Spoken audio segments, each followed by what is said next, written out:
তম শিক্ষক নিবন্ধন যারা পরীক্ষা দিবেন তাদের জন্য বাংলা ব্যাকরণ ও ভাষানীতির যে গুরুত্বপূর্ণ প্রশ্নগুলো রয়েছে, যেমন প্রথম প্রশ্নটি এখানে আছে, ক্রিয়ামূল বা ক্রিয়ার কাল ও পুরুষ ইত্যাদি ব্যাকরণের কোন অংশের আলোচ্য বিষয়?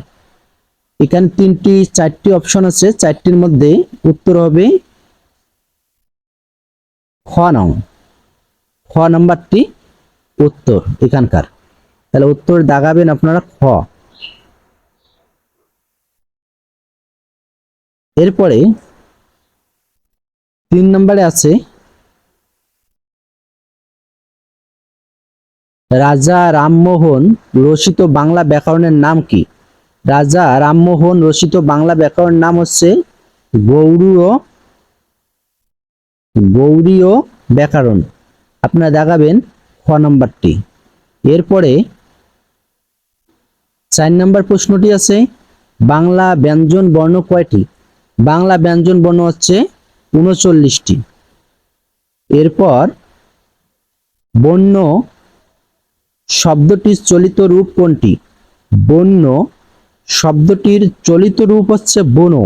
অনেকেই পরীক্ষায় এটি ভুল করে থাকে। সর্বপ্রথম বাংলা টাইপ সহযোগ বাংলা ব্যাকরণ মুদ্রণ করেন কে? এটি হচ্ছে ব্রাসি হেড। উত্তর হবে ঘ।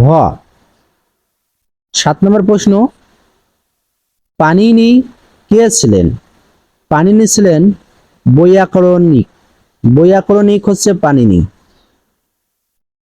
বাংলা ভাষার বর্ণের সংখ্যা 50টি। ধ্বনি দিয়ে আট বাঁধা শব্দই ভাষার ইট। এই ইটকে বাংলা ভাষায় কি বলা হয়? বর্ণ বলা হয়ে থাকে। এরপর ইহা